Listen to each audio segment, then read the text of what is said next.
posture and budget hearings with our military services, our combatant commands, and other major components of the armed forces. Our hearing this morning focuses on the Air Force budget request for fiscal year 2016. It's my honor to welcome back to the subcommittee the Honorable Deborah Lee James, Secretary of the Air Force. Welcome back, Madam Secretary. And General Mark Welsh III, Chief of Staff of the Air Force. Welcome back, General. Welcome to you both, and thank you for your leadership and service to our great nation, and our thanks to all the men and women that you represent, both in uniform and civilian. The Air Force budget request this year reflects a determined commitment to modernization. There are several key investments in the future fleet of fighters and bombers, the nuclear enterprise, and other important missions from the KC-46 tanker to the combat rescue helicopter. At the same time, this budget seeks to recover readiness in the wake of recent budget turbulence and reverse years of decline in end strength. Unfortunately, the variable that will have the biggest impact on your budget next year for years to come is not part of your request. The subcommittee has heard me say this before and yesterday morning, and I'll say it again, that unless there's some dramatic legislative change, the law of the land will require the Appropriations Committee to mark up bills this year to the level dictated by the Budget Control Act, aka BCA. In the case of the Air Force, the President's base budget request is roughly $10 billion above the funding level projected under the BCA, as projected under the law.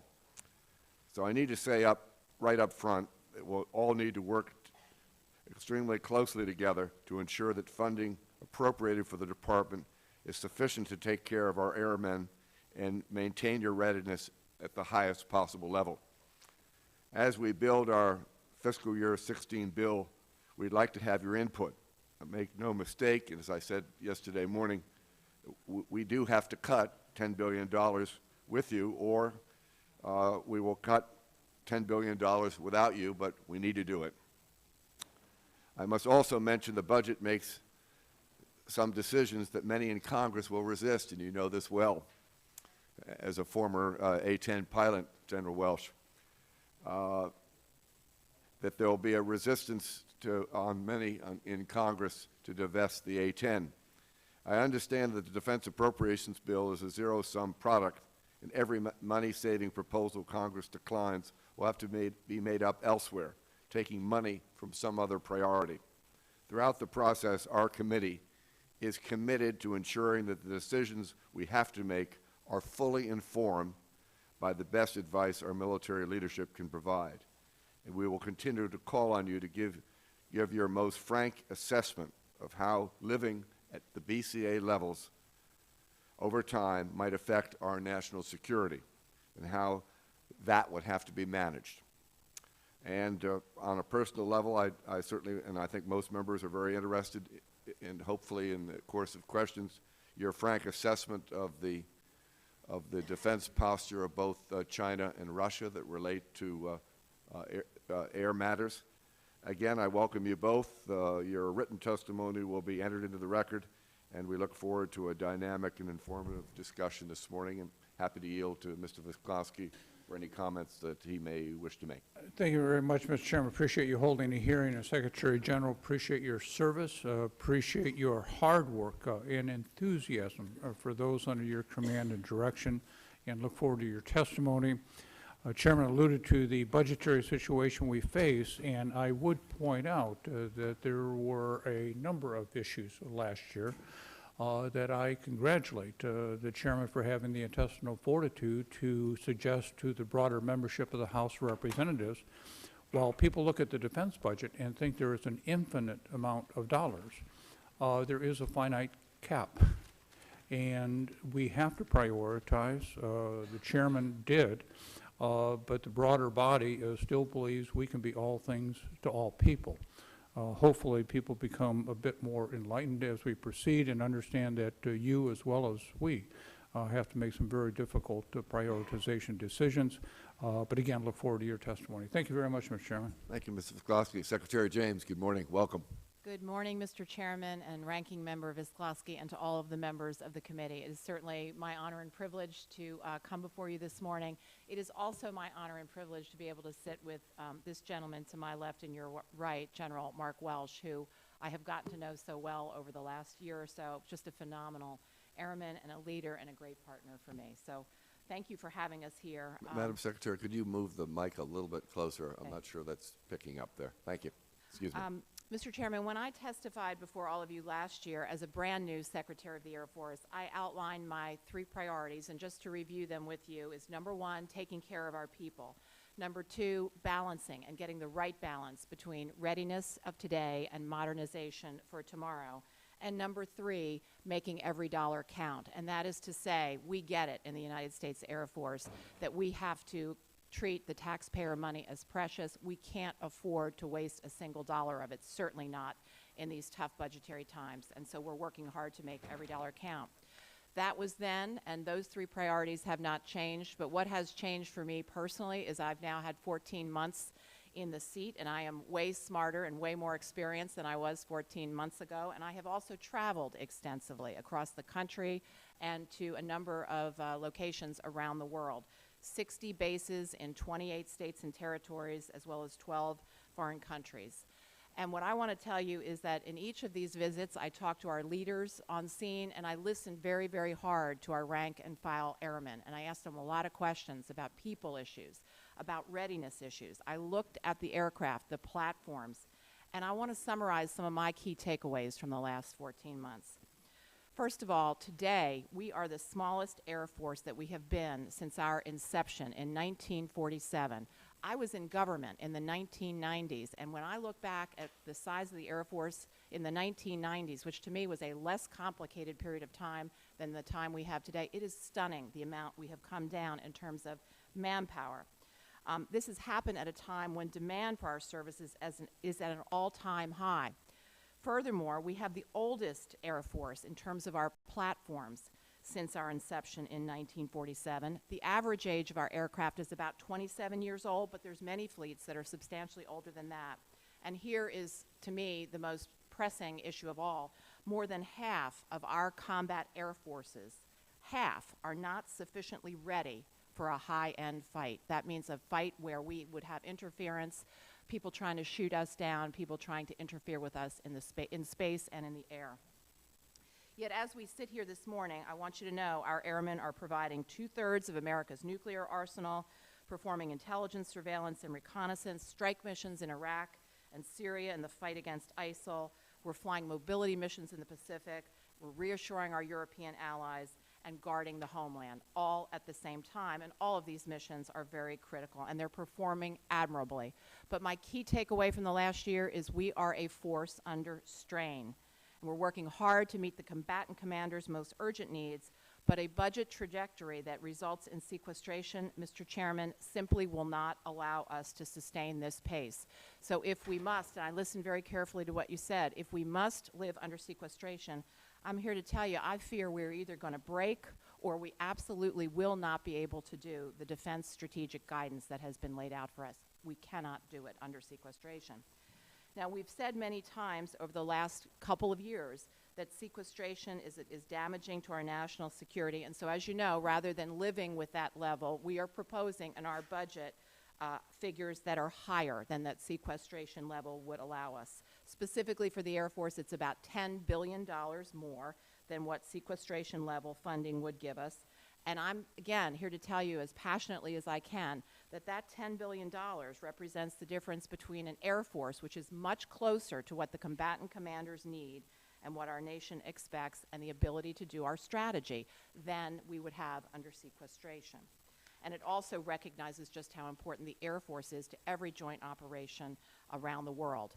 Now, even if we get that $10 billion more, I don't want to tell you that that solves every ill and solves every problem, because it does not. This increase provides both the forces needed to meet our most pressing needs for the combatant commanders, and it also allows us to fulfill those top 3 priorities I told you about in the beginning. Now, let me talk briefly about each of the 3. People, taking care of people. Listening to our airmen over the last 14 months, there's no question in my mind the number one issue on their minds has been the downsizing. And given the state of the world, given everything I just told you, General Welsh and I agree. The number one thing is we have to stop this downsizing. Enough is enough, and in fact, we need to upsize a little bit, modestly, both active, guard, and reserve to a total end strength of 492,000. This would allow us to redirect some people to the nuclear enterprise, increase our cyber mission teams, plug some holes such as maintenance that we have across the entire Air Force. So very, very important. And part of that, as I said, will be for the Guard and Reserve to buy back some capability and increase our reliance. By the way, we'll be reporting to Congress on March 4th, just a few days from now, on our efforts to fully address the Commission's report, the National Commission on the Future Structure of the Air Force. Also in the people rank, I want you to know we're expanding services to include our sexual assault prevention and response program. So we're upping the training, switching the training out. We're expanding our SVC program, Special Victims Council, and we're providing full-time SARCs in the National Guard community. Currently, they're only part-timers. We also have support for child care, fitness centers, educational benefits, and a 1.3% pay raise for all. So that's some of what we're doing to take care of our people. Second priority is getting the balance between readiness today and modernization for tomorrow right. And as I said, very important, because only about half of our combat air forces are fully ready for that high-end fight. Therefore, our proposal will fully fund flying hours to the maximum executable level. We'll invest properly in weapons system sustainment and ensure that our combat exercises like the Red Flag and the Green Flag programs remain strong. I want you to know General Welsh in particular, myself as well, but not as much as he, we consulted closely with the combatant commanders as we put together this budget. So it reflects more than just our best military judgment. It reflects theirs as well. And so part of this budget and part of this $10 billion extra will allow us to support their most urgent needs, which I can tell you is ISR, ISR, ISR. And that is 60 steady-state ISR patrols, as well as extending the life of the U-2 and the AWACS program. So again, just a little bit about how we're meeting their most urgent needs. We also need to support vital space programs, strengthen the nuclear enterprise by adding funding to our ICBM readiness, and a number of other areas. So that's the readiness of today. For modernization, very important that we continue to place nuclear now as number one when it comes to modernization. So we are developing the follow-on to the Minuteman III ICBM as part of our 5-year plan and accelerating the long-range standoff weapon by 2 years. We've got additional investments for cyber, ISR, preferred munitions, and space as well. And of course, we have our top 3 programs, the KC-46, the F-35, the long-range strike bomber. All of these will remain on track with our budget profile as we have presented it to you. My third priority, make every dollar count. Again, we don't want to waste a single dollar, and so we're doing a number of things. We are driving steadily toward auditability of our books in the United States Air Force and in the military at large. We took an aggressive 20% reduction in our headquarters funding, which includes civilians, contractors, and redirecting military personnel. We didn't have to do it in 1 year, but we did because we could get the savings more quickly. Keeping those top programs on track and looking for cost savings as part of our program as well. Maximizing energy savings. We've got a whole list of initiatives in this area. So all of this is the good of the budget. The not so good, because as I told you, even under our figures, it doesn't solve all the issues. You already named it, Mr. Chairman and Mr. Visclosky. We are once again proposing, with reluctance, but nonetheless, the retirement of the A-10 aircraft over time. We're also proposing to slow the growth in military compensation, and we ask all of you once again if you would please consider a new round of BRAC, base closures and realignments. Now, we realize none of these are popular. They're all difficult. It's difficult circumstances. We get that. But if sequestration remains the law of the land, it is going to be way, way, way worse. As I said, we won't be able to do the defense strategy. Something simply has to give. So here are some of the things. We've talked about this before, and I realize all of this is highly unpopular, but if we had to live with sequestration, we would have to divest our KC-10 refueler fleet. We would have to reduce some of our total force flying hours, our weapon system sustainment, ranges, simulators, all the types of things we need to get readier, to get that 50% to higher levels of readiness for the high-end fight. We'd have to reduce F-35 procurements by 14 in FY16. The adaptive engine program, which holds great promise for fuel efficiencies and the future of engines for the United States Air Force, would be canceled. And our program for ISR would also suffer. So a lot of that good I just told you about. We'd have to cancel Global Hawk Block 40. The U-2 would have to go. AWACS reductions. Fewer of those combat air patrols. So sequestration, bottom line, it threatens everything. And I am just certain in this country we can do better than this. And I know the difficulties, but I certainly hope that we will. In conclusion, I want all members of this committee to know that, and the American people who may be listening today, that your United States Air Force is still the best on the planet, but we mustn't take that for granted. Because we are a force under strain, as I just said, and we mustn't let our edge slip away. So, Mr. Chairman, with all of the difficulties, I ask all of you to please consider, hang in there and try to make the case for us that sequestration needs to be lifted permanently, lifted across the whole of government. I'm no expert in the domestic agencies, but state, DHS, these are key partners for us in national and homeland security. It would be very difficult on them as well. So again, I thank you, sir, and I would now yield to General Welsh. General Welsh, the floor is yours. Thank you, Mr. Chairman. Ranking Member Pulaski, members of the committee, it's always an honor to be here with you, and it's a pleasure and an honor to sit here beside Secretary James, who, as you can tell, has become a very passionate advocate for our Air Force and airmen. My pride in our Air Force and the airmen who give it life hasn't changed since the last time I testified to you, but my level of concern has. We wrote the blueprint in this country for the world's greatest Air Force. We know what it looks like. And other nations have been watching, and they are now trying to follow the model. The capability gap that separates our Air Force from others is narrowing, and as it does, the asymmetric advantage that air power provides the United States military is shrinking. We must modernize our Air Force. We want to work with you to do so. We know it won't be easy, and it will require accepting prudent operational risk in some mission areas for a period of time. But the option of not modernizing isn't really an option at all. Air forces that fall behind the technology curve fail, and joint forces without the full breadth of airspace and cyber power that modern air power brings to the battle space will lose. When we deployed to Operation Desert Storm in 1990, our Air Force had 188 fighter squadrons in the inventory. This budget will take us to 49. There were 511,000 active duty airmen during Desert Storm. We have 200,000 fewer today. And as those numbers came down, the operational deployments and tempo went up steadily. The Air Force is fully engaged, and now more than ever, we need a capable and fully ready force. And we can't continue to cut force structure to pay for the cost of that readiness and modernization, or we risk being too small to succeed. Our smaller aircraft fleet is also older than it's ever been. In 1991, it would have been ludicrous for us to talk to you about considering using World War II's venerable B-17 bomber to strike targets in Baghdad during the first Gulf War. But if we had used it, it would have been younger than the B-52, the KC-135, and the U-2 are today.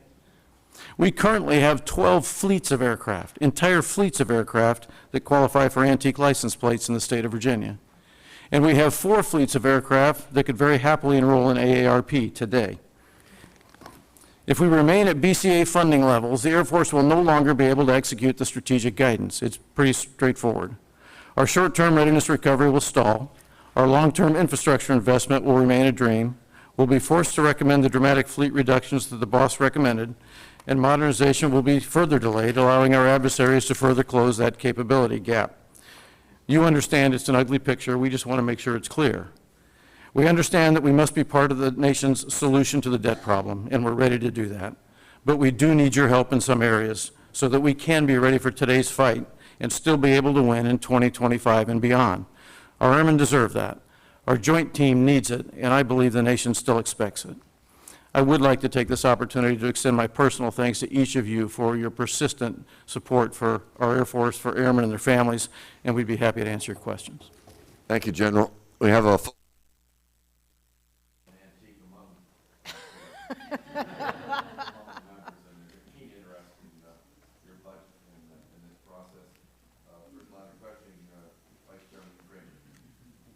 Thank you both for being here and for your opening remarks. And before I ask my question, I've been on this subcommittee for quite some time, and for years we heard the military come in and they say, we'll do it with what you give us. We're professional, do it.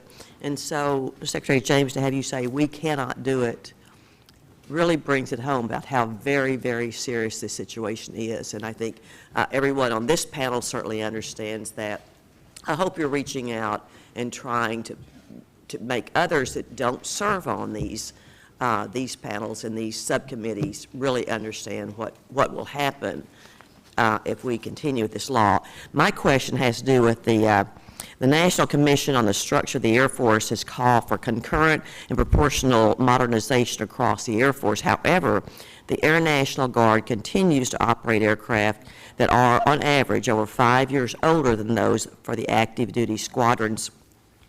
I'm concerned this is slowly pushing the Guard toward a second-tier status. So, Secretary James, General Welsh, what is your plan to ensure that the Air National Guard is modernized so they can continue their significant contributions to both national and homeland security? So maybe I could start, Ms. Granger, and then the Chief can jump in. So I want to assure you that the Air National Guard and the Air Force Reserve, for that matter, are absolutely full partners, and they are integral to everything that we do. And as we build our budget plans, they are right there at our side around the conference table, and we are building these things together, which means as we introduce new aircraft into the inventory, and you're aware, I know, of the Joint Strike Fighter, the F-35, and the KC-46, as an example, we have agreed that as we roll out some to the active duty, some will be to the reserve components as well, and of course we're making those basing decisions over time. So that's one example. When I say they're at the table with us, of course they're at the table with us for the difficult judgments as well, and so much of your question goes to at what pace do we modernize and who gets what when and so forth, and so it is very much a balancing act. But I want to assure you that we are fully behind our National Guard and Reserve, and when you see our report, which will be rolled out on March 4th, our response to the commission, blow by blow, each of their recommendations, and what are we doing about it, you're going to see that huge agreement across the board. A lot of it comes down to money and pace. Yes, ma'am. Just three quick things to add to that. First is that when we talk about squadron numbers, I mentioned we're going to 49 squadrons. Every time the Air Force talks on number, it's total force. Those are active Guard and Reserve forces. And so it's all included in one discussion all the time. The big difference in fleet ages is based on the C-130 average fleet age. That's the big impact on this. The way we got here is instructive, I believe, because there really was no evil intent that created it. The active Air Force and the Guard and Reserve had C-130E models for years. The Guard and the Reserve had the oldest E models in the fleet. So when the new H models appeared, we filled the Guard and Reserve units first to replace the oldest airplanes first. So for a period of time, the Guard had all the new C-130s. And then when the J models came along, we put those into the oldest squadrons, which are the active duty C-130E model squadrons that were remaining. So the active duty got the newer J models. That's how we got to where we are, and we'll continue this rotation to replace the oldest airplanes. So all the tags are meeting with the Commander of Air Mobility Command. If they have C-130s in their states, or C-17s in their states, or C-5s in their states, and all of the reserve wing commanders who have those things are in the same meetings. Air Commander of Air Combat Command has done the same thing with the combat air forces, the fighter and bomber fleets. All the modernization we're planning is now being done collectively. Everyone is seeing the plan from the day we start it, and it's vetted. I vetted it with the tags last week, again, in their national get-together, to make sure that everybody's connected, everybody has a voice, and we're not doing things on our own. We'll continue to work this way. Good. I have one other question. It has to do with the Joint Strike Fighter, and this is, of course, a very important year, and in your opening remarks, you talked about the Air Force plan to reduce the buy from 44 to 30 under sequestration, and so I'm asking you, what impact will that have on the cost of F-35, and what would the longer-term impact be on the program? So the most direct answer to your question is whenever you reduce your quantity, it ups the cost. I couldn't tell you maybe off the top of my head exactly how much, but at a time when the F-35 Joint Strike Fighter is just around the corner from being IOC, we're so close, and we've been working so hard to make sure that the costs are trending down. It would be a shame to have it go in the opposite direction. Now, what impact could that have on partners and so forth? One possible impact is if we reduce our buy because of tough budget, maybe they do the same, and that drives the cost up even more. So I think it's too early to tell, but again, we don't want to do it. We want to keep that buy up. Thank you. Thank you. Thank you, Ms. Granger. Ms. McCollum. Thank you, Mr. Chair, and thank you to the ranking member as well for the ability to ask my question early in the sequence.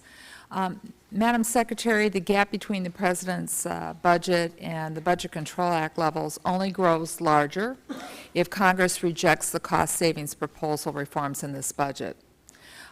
It makes no sense to me to cut funding for readiness and modernization so Congress can protect outdated weapons systems and excess facilities. In a briefing this week, which I appreciate the Air Force coming in and giving me, I was told almost 30% of the Air Force's facilities are access to your mission. That's stunning, 30%. What's even more stunning is Congress continued to protect and pay for all these unnecessary facilities. There isn't a company in America that would carry 30% of their facilities as underutilized or non-productive and stay in business. And so you're constantly being asked to, where's your business model? We need to work with you in providing that business model. Madam Secretary, so I'm going to ask you to outline the Air Force cost-saving proposals in this budget and what they achieve over the 5-year defense plan. We need to be making long, hard, tough choices. And then the other thing is, at learning in the military budgets, you carry a large portion of your budget which is a pass-through. 20% of it almost in non-blue. So with sequestration levels and not putting this forward, does that even have a larger impact? Because if people are looking at the big number and thinking, oh, this is just an across-the-board cut, and I see the general shaking his head, this non-blue pass-through of 20% is even more important. Mr. Chair, I will submit a question for the record on sexual assault. Thank you for your kindness. Madam Secretary, would you care to respond? Yes, Please. so Congresswoman McCollum, first of all, on BRAC, I used to be one of those business people before I came back into government, and you're absolutely right. I was in one of those companies that would have never spent money on excess buildings or excess capacity, and the figure that you stated is about right. That's our latest capacity analysis, I would say. So, we want to be able to move forward on the next round of base closures so that we can free up dollars to be able to plow back into other important areas. In BRAC 05, according to my figures, as difficult as that was, and this is just for the Air Force, it took us about $3.7 billion of an investment to do those actions, and we are now saving about $1 billion annually, and we project $1 billion going forward. So as a former business person, that's a pretty good return on investment. So we do need the BRAC, and thank you for bringing that up. We have a variety of cost savings, everything from regular program reviews over our major programs to make sure that we don't let those costs tick up, so keeping those costs under control. We have I told you we are attacking headquarters reductions, which are hard because when you're talking about civilians or contractors or military people who are working at headquarters, those are important jobs too, but we're trying to redirect our military personnel, reduce civilians and contractors where we can, especially now, I'll say on the contractor side, we're holding what we call contractor court. So every contract now at a headquarters level, we are insisting that the major commanders come forward and literally justify. Do you still need this? Do you still not need, can you do without it, and so forth, and we're finding savings there as well. Energy, there's great opportunities for savings in energy. And the last one I'll give you is something called Airmen Powered by Innovation. So this is putting the word out across the Air Force. You're on the flight line. You know your job better than we know your job. Come forward with some ideas because we want to implement your ideas whenever possible to save money and to save time. And that's getting some traction, and our airmen really like it. We're picking up a lot of ideas. As for the pass-through question on the non-blue, and would that be subject to sequestration, I'm not sure the answer to that. Do you know, Chief? That would be subject to, I believe, the Congress and the other agencies who benefit from it, the NRO, the DNI. It's mostly National Intelligence Program and NRO funding, a little bit of COCOM support money. But your point, ma'am, is perfect. If you look at the Air Force blue budget, just the Air Force budget that we spend on Air Force modernization, readiness, et cetera, we have had the lowest share by service percentage of the DoD budget since 1987. And it looks like we're equivalent to the others, but that flow-through has grown from 7% years ago in the early 60s to 20+% today. It's $30 billion in the 16 budget. Thank you. Mr. Crenshaw. Thank you, Mr. Chairman, and welcome back to you all. Let me ask you a question about rockets and satellites. You know, the Air Force depends on satellites. In fact, our national security pretty well depends on our ability to have satellites, and I guess you could say that the economy as well, GPS, all those kind of things. And one of the things that this subcommittee is trying to do is certify more rockets and launchers and to kind of broaden that base. And as I understand it now, we basically got two rockets. We got the Atlas V and the Delta IV. And those are the rockets that we use. And then I think everybody knows by now that the Atlas V rocket engine is made in Russia. I was surprised to learn that about a year ago, and then now that the Ukraine and all that business, it probably creates a little bit of a problem, a lot of negative issues about that. And so I was one of the members that in 2014, 2015, we put, I think, $45 million in 14 and $220 million in 15 to try to help develop and certify some new rockets that had different engines. And I guess my question is, Secretary James, is the Air Force continue to try to develop different rockets, et cetera, et cetera? I mean, what are we doing with that $265 million? Yeah, so the short answer is yes, absolutely, and we are trying to be as aggressive as we possibly can be about this. So as you pointed out, sir, the issue is we don't want to continue a reliance like this on a Russian-produced engine. So the question is, how do we get off of that reliance as quickly as possible? And the appropriation that you all gave us is going to help us do that. So as we speak, we are funding with those dollars what are called technology maturation and risk reduction initiatives. So stated another way, this really is rocket science. This is hard stuff. And so the beginning dollars out of that $220 million are doing some research into how do we create materials that are strong enough to resist enormous temperatures and resist enormous pressures that are involved with space flight. So doing an engine for space flight is not like doing a jet engine for a jet aircraft, and certainly way beyond, you know, what most of us know as cars, for example. So it really is tough science, and so technology maturation and risk reduction is step one. We also will be using some of the money that you've already given us, and remember, we've budgeted money from here on out as well, to begin to fund several launch service providers to start developing actual engine alternatives.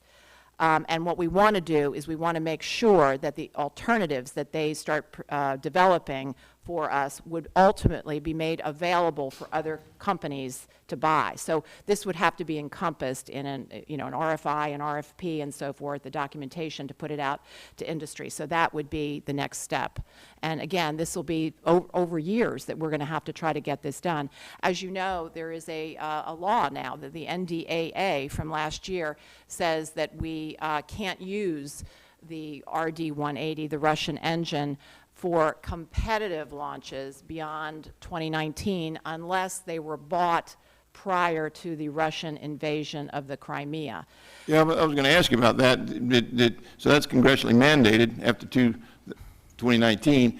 Are we on track to be able to have something other than that?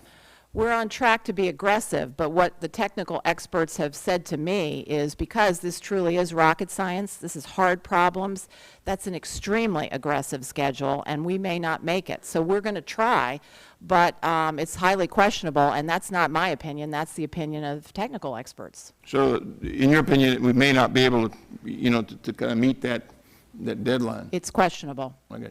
Would the Thank you, gentleman Mr. Thank pause you. for one moment? Yes, Mr. Visconski. You have $85 million in your budget request for 16, and following up on the gentleman's line, understanding the difficulty in hitting 19, because you have technical issues to deal with, is 85 enough? Well, it's 85 in 16. It's 295 if you add it all up over the 5-year plan. And part of the program that we envision is a public-private partnership. So you say, is 295 enough? The answer is probably not. But in public-private partnerships, private money comes into the equation as well. So, we may have to adjust this as we learn more, but we thought that was a good starting point. Thank the gentleman for yielding. Before you go into Mr. Ryan, the Budget Control Act is a law too, and a mandate, and that's why it's important. And I think you've given us some help here. It's important to set some priorities here. These are all things we certainly want to wean ourselves away from the Russians, but in reality, every dollar does count. So I'm appreciative of the fact of the second service that's come here for the public hearing, and that you've sort of laid out a game plan of what you might do and what the consequences would be if we stick to the BCA, that is the law. Mr. Ryan. Thank you, Mr. Chairman. Welcome. Thank you. We know you're obviously in a very tough spot here to try to meet the obligations that we have with the resources that you're getting, and hopefully we can get you more than I think we're online to get you at this point. First, I want to say thank you. We have a program that you helped us fund through the Air Force Research Lab and the American Makes, which is the Additive Manufacturing Institute in Youngstown, Ohio, and a partnership with the University of Dayton and Youngstown State University to help figure out how to 3D print parts for the Air Force. This is obviously a very cutting-edge program, and Ms. McCollum brought up capacity with our bricks and mortar, also with energy savings. I think this is a huge opportunity for us to save the taxpayer money, save your budget money, and help bring our country into a new wave of innovation and technological advancement that could spur whole new industries like the Defense Department has done so many different times over the course of its history.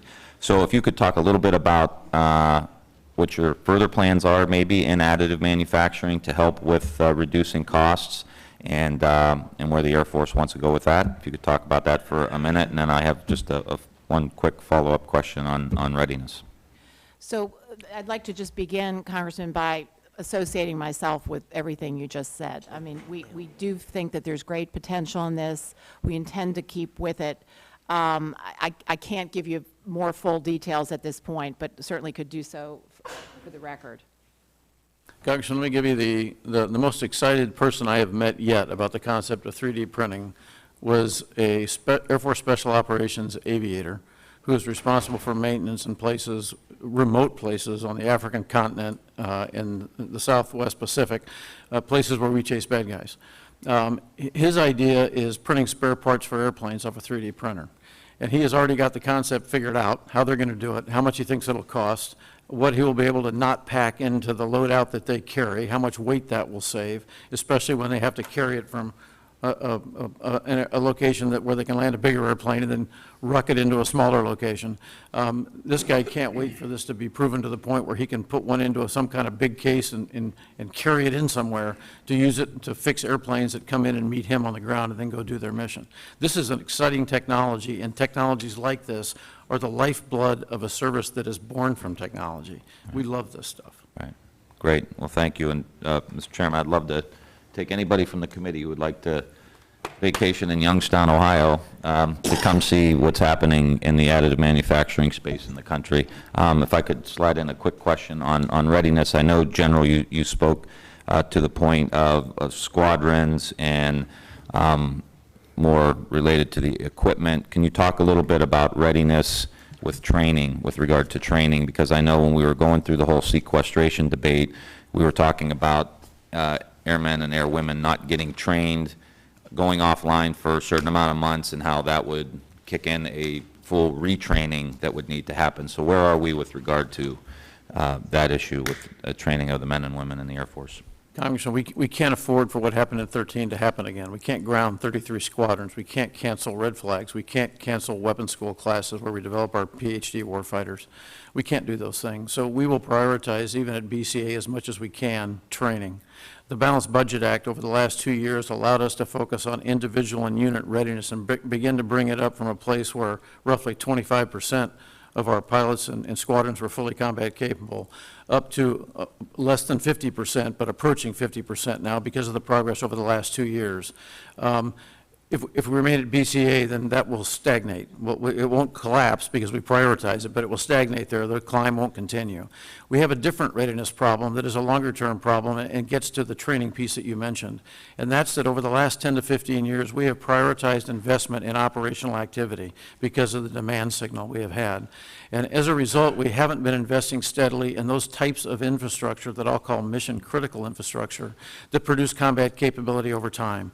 Nuclear infrastructure, training ranges, test infrastructure, space launch infrastructure, satellite command and control architectures, simulation infrastructure. And we took money from flying hours because we were going to train more in simulators and then didn't fund the simulators. That investment in infrastructure at BCA will continue to be a dream. And I know we're seeing it in Youngstown, at the Air Reserve Station in Youngstown, so I appreciate it, and let's figure out how to keep working together to make sure we don't have to deal with that any further. Thank you, Mr. Thank you, Mr. Ryan. Mr. Calvert. Thank you, Mr. Chairman. Madam Secretary, going back to Mr. Crenshaw's comments on launch, there are 2 certified launch vehicles in the EELV, as was mentioned, Atlas V and the Delta IV. On its own, Delta IV can achieve, as I understand, 100% of DoD's launch requirements and uses American propulsion systems, obviously made in the great state of California. But you've also said confidently that the Falcon 9 vehicle probably should be certified in the coming months. So I would hope that with these 2 vehicles, there would be no loss of capacity for the United States, and we can end our reliance on Russia and be careful in the future about putting in the supply chain critical needs that may not work out so well in the future with countries that may not be such a reliable partner. But the main discussion I want to talk about here is that we're all having to make difficult decisions as we move forward to reduce costs.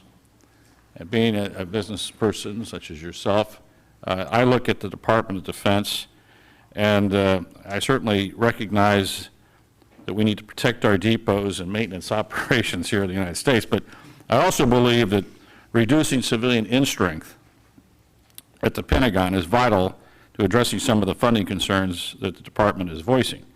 Right now, our military continues to cut in-strength, is being testified here, several of you folks, but support staff is yet to experience a corresponding reduction. In 2003, there was 1 civilian supporting 2.25 active duty personnel. The current ratio is 1 civilian supporting 1.71 active duty personnel. If we reduce that to the historic average, that would save approximately $82.5 billion every 5 years. And this is not an across-the-board cut. This is giving the Secretary discretion to make managerial determinations DOD-wide, not making these across-the-board cuts. But how do you feel about that, and are you making those types of decisions at the Pentagon presently? So, Congressman, I am not in favor of these across-the-board cuts. I'm not talking about across-the-board cuts. Okay, so let me just give you my thoughts about our civilian workforce. So we have been paring back our civilian workforce since FY12. I believe we're down about 24,000. All these statistics, it's always hard to keep track of. Your statistics are a little different from mine, but be that as it may, the workforce has gone up and down over time. Since I was last in government, as compared to where our civilians are today for the Air Force, we're down, by my calculation, upwards of 50,000. Well, let me, if I can correct you, Madam Secretary. In 2003, there were 636,000 civilian employees. Today, there are 776,841. In 2003, there was 1,434,377 uniformed personnel. Today, it's down to 1,332,991. So civilian employees have gone up, and military employees have gone down. That's a fact. From that baseline, that's a fact. And if you look over since 2003, the number of civilian employees has consistently gone up every single year. That's And a the fact. number of military personnel has gone down every single year. So, sir, you heard me say, I think the downsizing on the military has gone far enough. So you heard me say we want to upsize that a bit. We are constantly scrutinizing our civilian workforce. We're going to continue to do so. 24,000 cut since the baseline of FY12. I mean, I heard all your baselines. I'm just trying to give you progress here. But I do want to point out that upwards of 90% of our civilian personnel are not Washington, D.C. They're not headquarters types. They're doing very important work around the country. And I like understand, depots, Garden Reserve. Madam and so Secretary, in 2012, you had 730,000 civilian employees. In 2014, it was 776,000. Defense-wide. Now, I know the services are different than DOD-wide. I get that. You know, the Marines, as was testified here yesterday, have 1 civilian per every 10 military personnel. Now, every service is different. I don't know what the Air Force is. But we're talking about DOD-wide, giving discretion to managers to make managerial determinations and bringing this ratio back to historic averages. I don't understand the resistance to doing that through attrition and other managerial operations over a period of time. General, you have any comments? Actually, just one comment, sir. I don't think anybody would argue with your premise here. In the Air Force, we've actually cut 24,000 civilians over the last 3 years. We've also cut about 30,000 full-time contractor equivalents. We are taking this very seriously. We're looking for everywhere we can trim. Our civilian workforce is just under 180,000. About 74,000 of those are mainstream Air Force mission area folks. They're doing maintenance on AETC flight lines. They're running financial management shops. They're running depots. And then there's a number of other people, the other 55% are covered by restrictions that we can't easily push aside. They're covered by working capital fund requirements. They're covered by being Air National Guard technicians. They're people that we just can't cut. Some of them take some pretty involved action, including some requiring action from the Congress. So we'll continue to work at where we can limit this growth. Funny you mention that. I have a bill to do exactly that. So. Well, one thing about Mr. Calvert, he's persisted on this issue, and as we look around and address issues of acquisition and procurement, I mean, we obviously hear from our defense industrial base that there are more green eye shades, more checks, and obviously we need to check every box because we're not going to send anybody up into any sort of a plane without having made sure that every safety feature, but there is a general feeling here, and to some extent, I think it's worthy of our attention. And I it think certainly has brought you it to your attention. Yes, and Mr. Chairman, I think an awful lot of that, at least I believe an awful lot of that, is concerned with sort of headquarters staff, Yeah, what we would yeah. call overhead in the private yeah. sector. And there's where we aggressively went 20% reduction in our funding in 1 year, not 5. So we are on the case when it comes to And that. I know that Mr. Ruppersberger is next, and I'm sure he'll weigh in on this subject. Well, I'll change the subject. I think good. the number one subject is sequestration, and I think we have to keep on focusing because it is a system that is making us weaker as a country. I don't think the public are aware how serious this issue. And when you have the Air Force, when we had the Navy yesterday, I'm sure the Army will say that it makes us weaker. When yesterday we had testimony saying there would be a gamble of whether or not our military can protect us. I don't think anyone who was elected to Congress wants that. So it's important, I think, that we get the facts out to the American public, and I appreciate your candor and where we are. Just to follow up on that issue, I'd like to discuss the Air Force's ability to coordinate and assist with our allies and partners around the world, and what impact the sequestration would have on the Air Force ability to support our partner nations who are fighting ISIS in Operation Inherent Resolve. Also, the same question, so we can move it quicker, Chairman would like that. Cyber warfare, is constantly changing in an evolving field. There's the 175th Network Warfare Squadron. I'm not sure, where are they located? 175th Network Warfare Squadron. They're at Fort Meade. Located in Fort Meade. He's relating to his congressional district, General. I didn't say it. These cyber warriors, I finessed it. These cyber warriors were engaged in active defense on finding threats before they find you. How would sequestration level budget affect the Air Force's ability to stay ahead of the curve on cyber warfare and continue to find these threats before they have an opportunity to strike? If you could answer those two questions on the cyber and also on the ability for us to work with our allies in dealing with the issue of ISIS and other terrorist threats.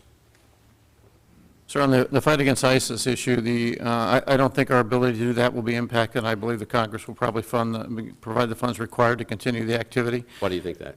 Well, I'm hoping that. You have till now. I hope you wouldn't leave this in the middle of this activity. Well, I would too, but I'm just asking the question. Yes, sir. Why do you think? And so my assumption is that activity will continue, and OCO funding will probably be what drives the support we provide to that. And now the impact will be on our people, because what the rest of the Air Force will be dealing with, when you talk about the cuts the Secretary mentioned, if we're at BCA cap levels, is that we are going to have a smaller Air Force in every mission area, so the people who deploy and rotate to support this activity will be doing so more often. That will just add more stress to the force over time and make the readiness problem and all the rest of the mission sets even more difficult.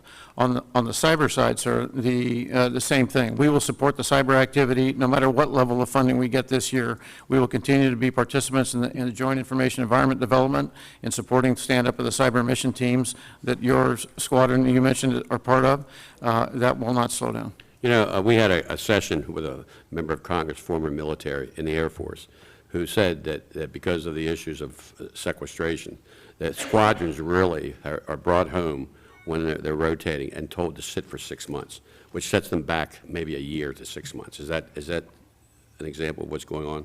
I don't know of that happening today in the Air Force. In 2013, it certainly did happen. Okay. It was a statement that was made by one of our members who was formerly in the Air Force. You know, I just want to say this. I said yesterday that it's important, I think, for this committee, for the Armed Services Committee, for the Senate Armed Service and the Appropriations Committee, that we know these threats, and you're telling us what this is. We have supposed to have expertise in this oversight. And it's important, I think, that we all, and this is not a Republican or Democratic issue, this is an issue of the United States of America and the safety of our citizens. And I think it's important that we have to get the message out to our leadership on both sides of the aisle, how serious sequestration is, and not allow management, you know, through priorities versus across the board.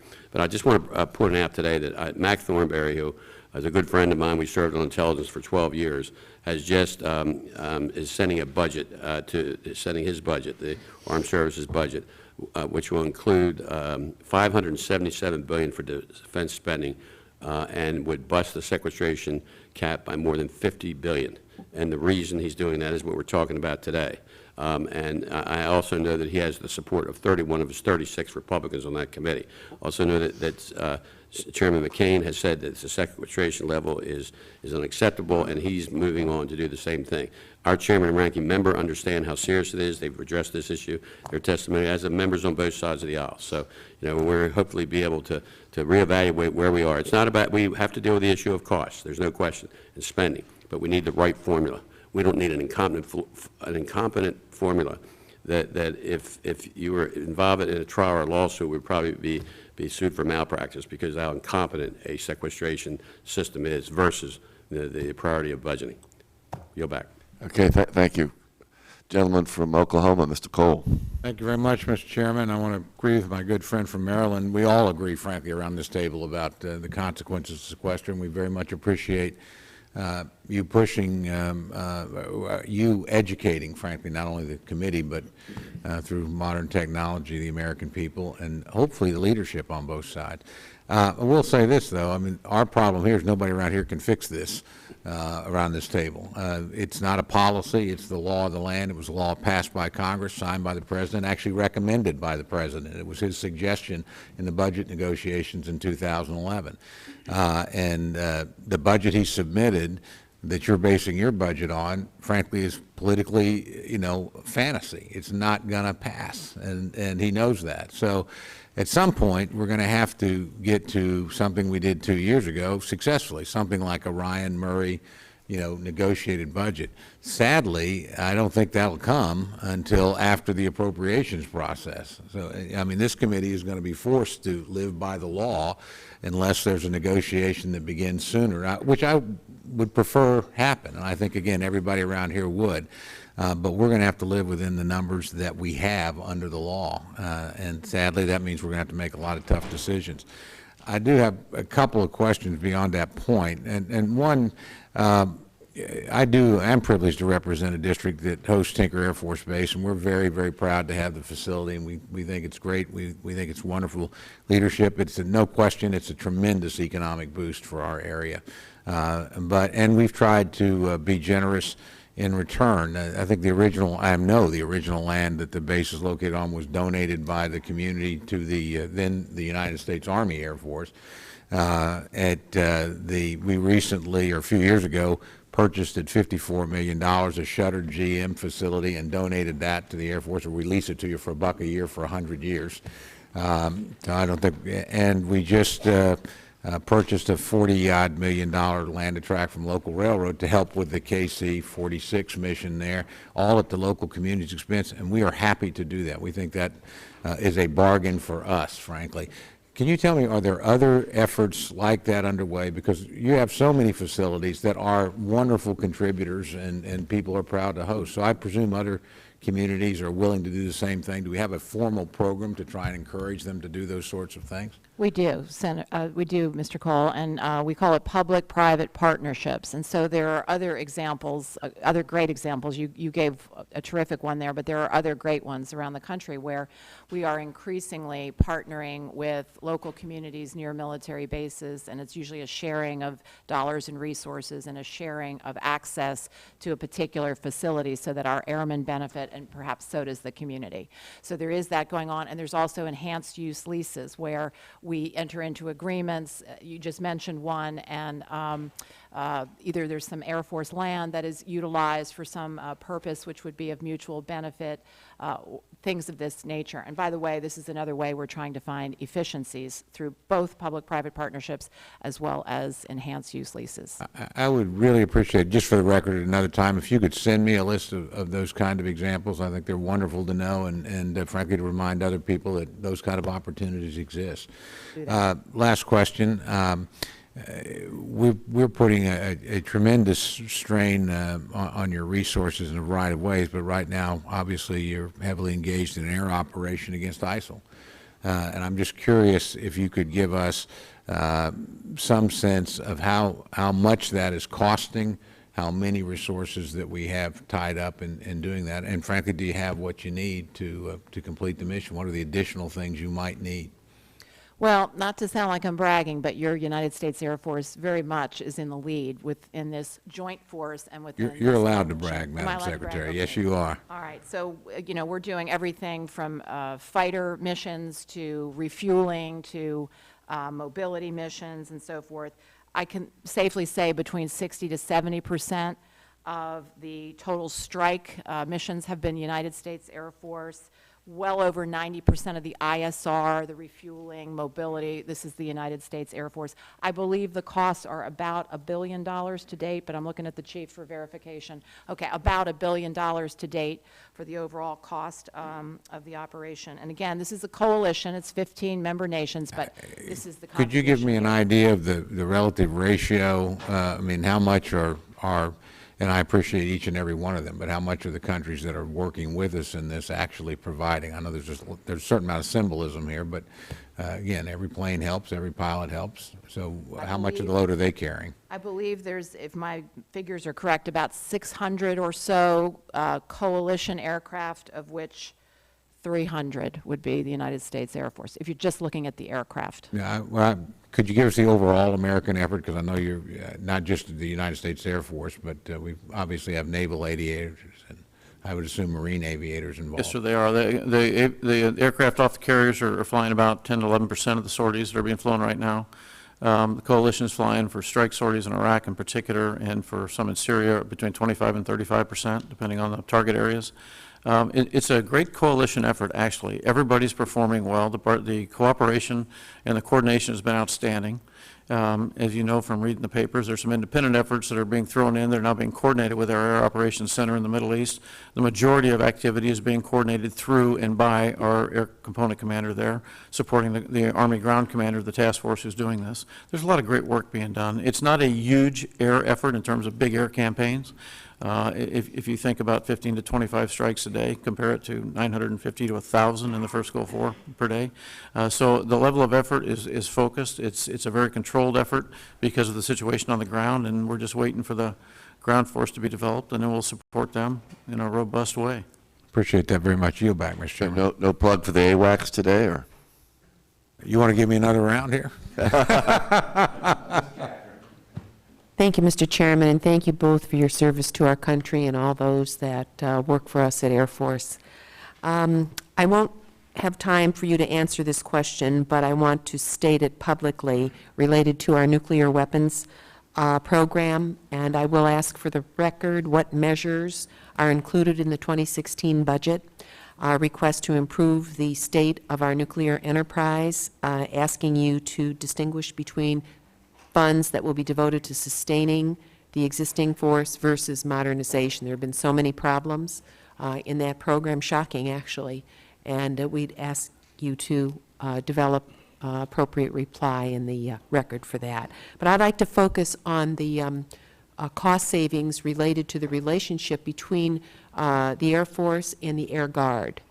And I agree with what my colleagues here have said about sequestration, sort of a guillotine approach with no thinking as to where we are going to place funds inside the important budgets that you manage. Let me first turn to the F-35. I represent a fighter wing in a guard wing in Ohio, the 180th, just a phenomenal unit. And as you look at the cost savings requirements that you're forced to in your both acquisition and operations, how thoroughly has the Air Force analyzed the cost savings related to guard-based operations versus Air Force? So my first question relates to the F-35 program and the Guard. And then secondly, on the state partnership program, which is something I have a great deal of interest in because of what we're facing in many parts of the world, including in Ukraine right now, I'm interested in ways to support and improve that program. I've watched it in operation on many levels. It is underfunded, and changes in your budget regulations have removed the flexibility of the Air Guard to mix funds with Air Force to pay for the total cost of the program. In prior years, the Guard would fund payroll and Air Force paid travel. But our state partnership program can't operate in the same way anymore. Ohio's partnered with Hungary, California's partnered with Ukraine. What can Air Force do to remove barriers to promoting the American relationships so vital to us through the state partnership program? So on F-35 and the state partnership program. Yes, ma'am. Let me start with state partnership program and start by thanking many of you for the participation of your Guard units in this program. This is a phenomenal program that's been going on for more than 20 years and has built long and enduring personal and professional relationships with about 79 different countries around the world now. And this is a remarkable multiplier for our Air Force and for our United States military because the Army does the same kind of programs. And the travel pays that you're talking about, ma'am, on state partnership programs in the past, it depended on what status you were traveling under. If a state unit was traveling under Title 32 authorizations, then the active duty Air Force could not pay travel for Air National Guard members. If they traveled under a Title 10 authorization on that state partnership program, then we could pay travel expenses. I'm not aware that that has changed, but I'll go find out, because if that's changed, it's a surprise to me. Those have been the rules for as long as I've understood them, and if it's changed, I just missed this one, and I'll check. I'll let you know. Thank you very much. I appreciate that, General. I think there has been some type of change. I don't know what spurred it, but I would be very grateful for your attention to that. If we look at long-term relationships that we've been developing with several countries around the world, I just think this state partnership program is one of those important efforts that can help us bridge the development work that needs to be done on the ground and relationship building that's going to have to occur over a long period of time.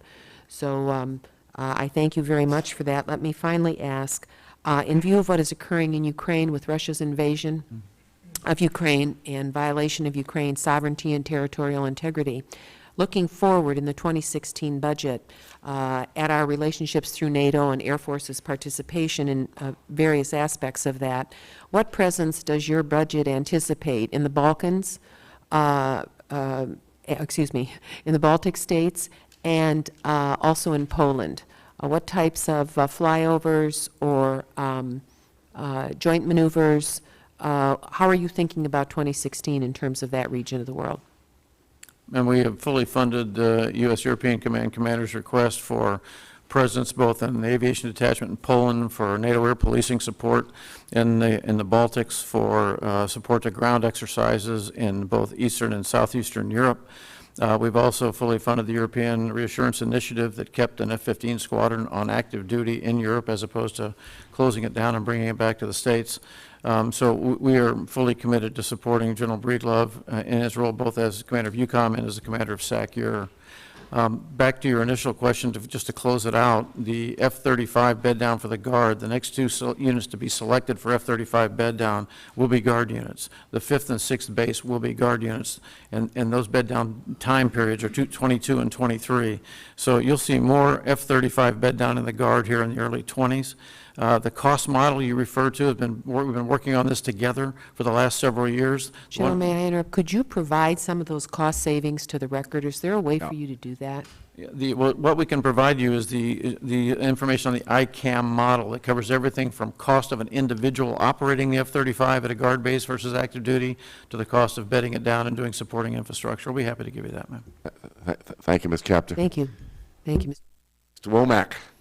Thank you, Mr. Chairman, and my thanks to the Secretary and to the Chief for their testimony this morning and their great service to our country. I truly appreciate their commitment, and it was obvious in listening to Secretary James in her address this morning, it was more than just a document that was read. I couldn't help but notice that you were into it. And I appreciate your passion. These are times that we're going to have to all be passionate about what we do. I want to go back to ISR for just a minute.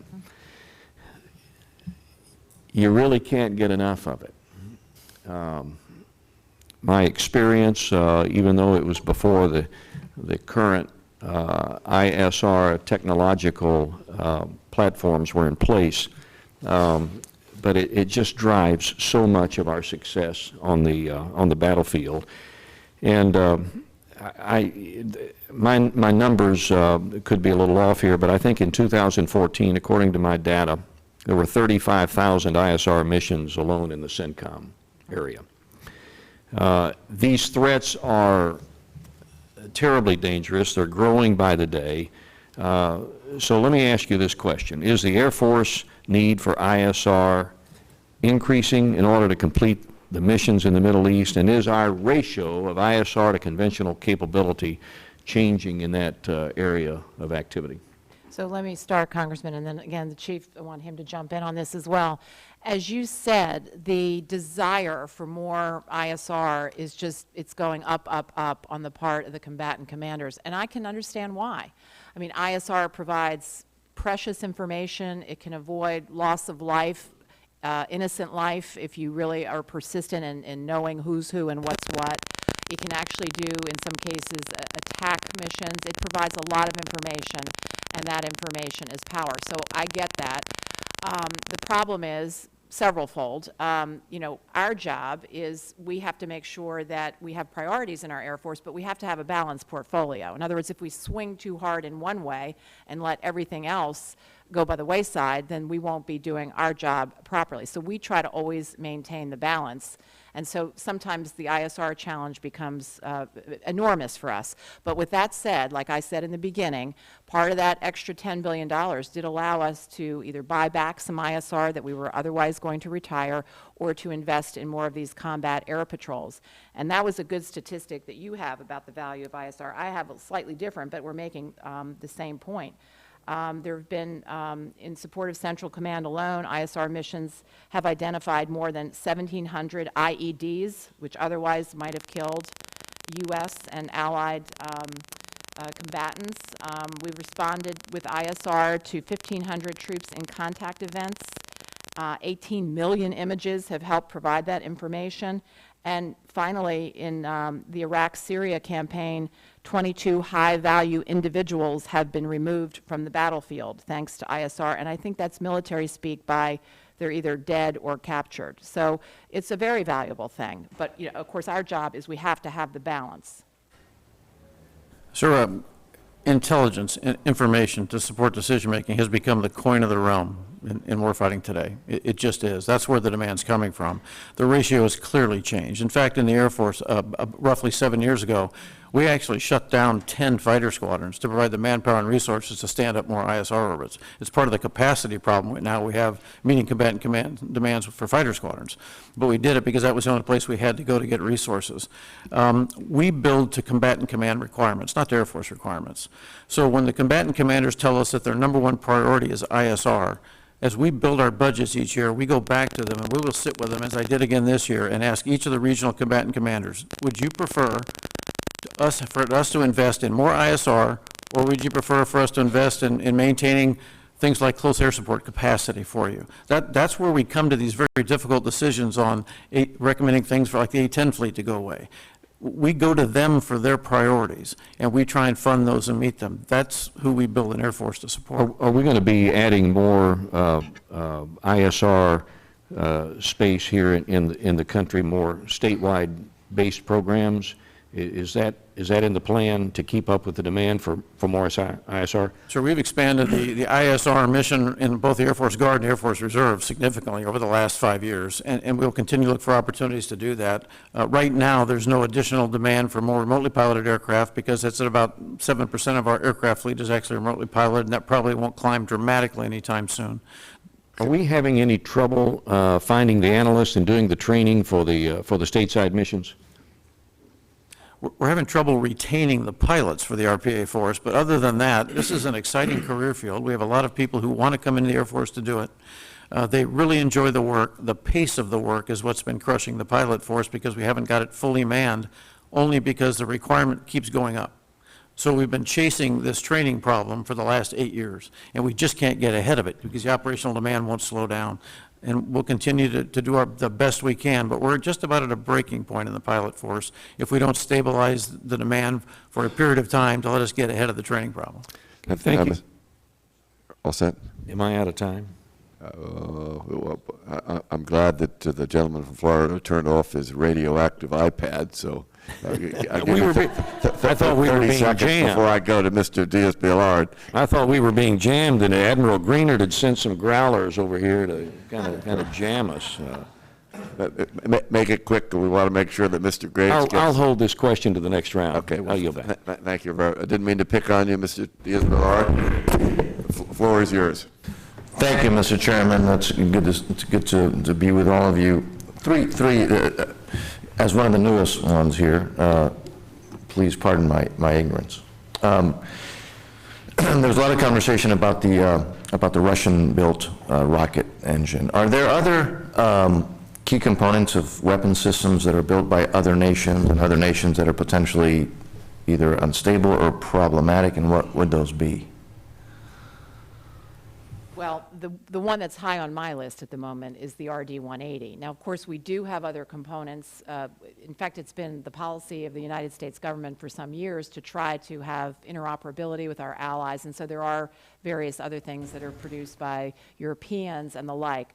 There's none other that quite rises to the occasion of the RD-180 that gives us pause at the moment, though. Not at the moment, but sir, the Department of Defense, specifically ATNL, Mr. Frank Kendall, and his staff, along with the Undersecretary of Defense for Policy and their staff, actually have a review process by which they look at this routinely to try and ensure that we don't run into problems like this. So we don't have key components built by China, for example? I mean, we don't have key components built by China, for example, for weapon systems. I mean, I understand, you know, European Union, but you know, some potential adversaries like Russia obviously is problematic, as you're just mentioning, but how about China? To the best of my knowledge, we are not doing that, no. All right. We all understand how difficult your budget situation is, and we're all concerned about that. OCO, which we understand also gives some flexibility and is essential, but that's also one of those things that's constantly targeted by, frankly, all of our colleagues. And because, you know, there have been reports of waste, et cetera, and what, I understand the importance of OCO, and I understand how it's fundamental for you to do your mission. But what steps have been taken or are you looking at taking, if any, to make sure that it becomes less of a target for our colleagues? And in order to do that, obviously, you've got to make sure that it's as efficient and as effective as possible. So what steps are being taken to make our job easier to defend your funding vis-a-vis OCO? So as a general proposition, and we can get you the exact numbers, but of course, OCO has been coming down over the years, as you would expect, as the situation in Afghanistan has transitioned to a new level. But with that said, it's kind of an interesting point of fact that the Air Force's piece of this is more of what I'll say a steady state situation. So it might not be exactly steady state, but the point is what we are doing in the Middle East and the kinds of refueling and mobility, and this is kind of the day-to-day work, ISR. So we project that this is going to be continuing for the foreseeable future. So I don't think you're going to see a dramatic fall off in OCO. And in terms of how do we make sure that we make every dollar count, it's kind of the same sorts of rigor that we're trying to apply to the contracts and the work that takes place in OCO as we're trying to apply to the base budget types of contracts and work. So I'd add that we have made a good faith effort to try and move OCO funding into our base budget over the last probably 5 to 6 years. We'll give you the exact numbers of how we've tried to do that. Not having the reset as we came out of Afghanistan that everybody was anticipating has made that difficult to continue along the path we were on, but we build a glide path and we're moving down it to move those things that should be in our base budget into our base budget and get them out of your job jar for OCO and let you consider it in terms of the base support for the Air Force. And lastly, if I may, Mr. Chairman, just very briefly, General, when you mentioned the number of, and so this is kind of a, pardon the pun, 30,000-foot level, you mentioned the number of sorties that the United States and the coalition is doing versus what we did in Iraq, for example.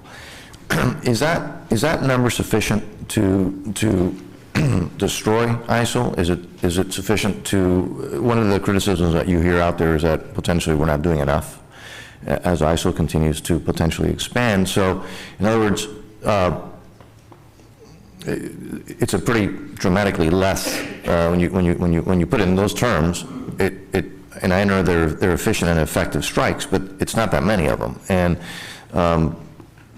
it almost seemed that that's not a totally. It's not a serious effort to destroy and to eliminate. It might be an effort to contain. So again, how does that compare? How can you, with whatever you said, 25 or I think this is the number you said, is that not part of the problem why we keep seeing ISIL in the news all day? Without arguing the strategy here, the strategy that's in place, sir, laid forth by General Austin and endorsed by the Secretary of Defense and the President, was to try and do everything you could to deny ISIL the ability to mass, the ability to take more territory, the ability to continue to grow unobstructed and move unobstructed across the battle space that they're operating in, while a ground force was put together that we would then support from the air as they went in to do the very hard work on the ground to do things like clear out the city of Mosul and actually recover and maintain control of territory from ISIL. Air power can do lots of great things for you. It can influence all kinds of behavior on the ground, which it's doing today. It can destroy things. It can affect people's opinions and their moods every day, but it's not going to control terrain over time the way, especially urban terrain, the way ground forces can. And so our job in this particular case will be to have the lead for now. We are seeing that they don't mass anymore. We are seeing them move into defensive positions. We are seeing them form defensive structures. That helps with targeting. We are seeing them change their behavior, all of which shows that air power has had an influence even when applied at this level. And we've got to get the rest of the strategy online to conduct the defeat part of the operation. Exactly. And if you could just give me those numbers once again, because it was rather dramatic when I hadn't heard that before, I'm sure. Well, I'm just talking, this is right out of the newspaper, sir. The average number of strike sorties a day, I saw an article the other day, it was roughly 15 to 25 a day. I think that's been fairly accurate. Right. There's a lot of other sorties being flown, but it's about 15 to 25 actual targets being attacked a day. Versus The first Gulf War, which some people have asked me, well, why doesn't it look the same? Well, we were flying literally 1,000+ strike sorties a day in the first Gulf War. So it's just a completely different level of effort. Thank you, Joe. No, thank you. And I know, before I go to Mr. Graves, one of the issues here, I know we do some remarkable things with the Air Force, and personally interested me is the issues of rules of engagement, because obviously containment is one thing, but if we're supporting our ground troops, we need to be able to support them night and day, and I do know there's some issues there that of deep concern to me, that we're not at times doing the things we ought to be doing. Mr. Graves. Thank you, Mr. Chairman.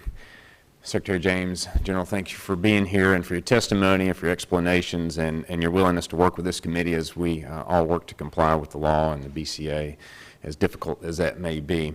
The chairman mentioned in his opening remarks a spirited debate that will likely rise over the next several weeks, if not months, about the proposed in the PB16 retirement of the A-10. A spirited debate probably in this body, in this room, and in the House, but probably likely also internally with y'all as y'all came up with the proposal, noting that the general was quoted as saying the A-10 was my first fighter, and he loves that airplane. So I know he has a deep passion for it as well. But that aside, the replacement is proposed for over 4 years. How, and I guess the F-35 is proposed to make that replacement over time. How can you ensure us that the 4-year retirement of the A-10 and the replacement plan that's in place will continue to provide the close support that will be needed over the next 4 years or 5 years? Can you help us understand how that might happen? So this is another one where I'd like to start, but then I for sure want the chief to jump in. So the original proposal to retire the A-10, I'm going back a year now, the original proposal to retire the A-10 over 5 years or so, I had no peace in making that decision, because by the time I arrived in the Pentagon and got sworn in and confirmed and so forth, pretty much the budget materials had already been established. So last year I didn't have a particular piece in the decision, but this year I do have a very strong part of the decision to go forward and continue to propose it. So I just want to point out that it's with the greatest of reluctance for budgetary reasons that we are proposing it, not because we don't believe in close air support. We do. It's a sacred mission, and we got it. And over the course of the last X number of years during the war effort in Iraq and Afghanistan, it's on the order of, I want to say, about 70% of the close air support missions have been flown by the other aircraft who are also contributing to that mission. So I'm talking about F-16, F-15E, B-1s, and so forth. Whereas the A-10 has also been a very strong contributor, but my point is we have other aircraft that can do the mission. So during this period, if our proposal goes forward and we are allowed to gradually retire, we would continue to use the A-10 for as long as we have it in the inventory to be a contributor to the mission. We would continue to use these other aircraft, and then gradually, as the F-35 comes on board, that could also be used for not only close air support, but for other missions as well, because that's designed to be a multi-role platform. So you're confident that close air support will not be diminished over the next 4 years in this proposed retirement over the next 4 years of the A-10? Congressman, what the BCA means, and sequestration would be more of this, what BCA means is less CAS. It means less air superiority, it means less strike, it means less command and control, it means less ISR. So we are going to have less capacity to every mission we have in our Air Force. That's just what the law does to us. So what we do is go to the commanders and say, where do you want to take your risk? We have a fleet of other aircraft who can do close air support in this environment well. we'd like to have every tool we got right now. But they want more ISR before they want more CAS. 18% of the CAS sorties since 2008 have been flown by the A-10. The workhorse of our CAS fleet today, in reality, is the F-16. It's flown thousands more CAS sorties over that time period than the A-10. There's some scenarios the A-10 is much better at than other airplanes. There's some scenarios the AC-130 is best at. There's some scenarios the B-1 is best at. But we have aircraft that can do this mission in this environment. The F-35 will not be a great CAS platform at IOC in 2016. It was not intended to be at that point in time. It won't be fully developed. In 2021, when it reaches full operational capability, it will be a different story. We're in the process of developing new weapons capabilities for it. We're looking at how we move the CAS culture from the A-10 into our F-16, our F-15E, and the F-35 units as they stand up, both active and guard units and reserve units. This is a mission we've been doing since the Second World War. We will not slow down. So you know, I have a Marine Corps infantry officer's son. We are not walking away from close air support. Good. That's very good. I mean, I think that's what the committee wants to hear, is that that support and confidence is still going to be there. And then as from a basing perspective, do you anticipate that as the F-35 comes online that it will replace the A-10 at the bases in which they're being retired from, or is there a basing selection process? That's the plan. That's one of the concerns we have is the transition plans we've built for the units, especially in the reserve component. We're worried that if we don't transition on schedule, then those transition plans are now going to be at risk, and we don't want that to happen either. Great. Thank you again for your testimony. Thank you. Thank you, Mr. Graves. Mr. Visklowski. Thank you, Mr. Chairman. Now, I'd like to talk about readiness, if I could. And Madam Secretary, I found it interesting that you mentioned the average aircraft. I'm thinking of B-52 is 27 years old. And I could be wrong, but my assumption is that the average Air Force person in uniform is younger than 27 years old. You're right. So I appreciate the need to procure equipment. But I'm struck in the budget request, and I would acknowledge, first of all, that on the procurement line for aircraft, there are other procurement lines for missile and space. The base is much smaller, so percentages can be misleading, but that there's almost a 30% increase in procurement. Given the testimony on readiness, the increase is just about 11%, and would also acknowledge for the record that the absolute dollar amount is a higher increase for operation and maintenance. Is it true if you are at current year levels and not operating under the caps that it may take until 2023 to recover a full spectrum of combat readiness?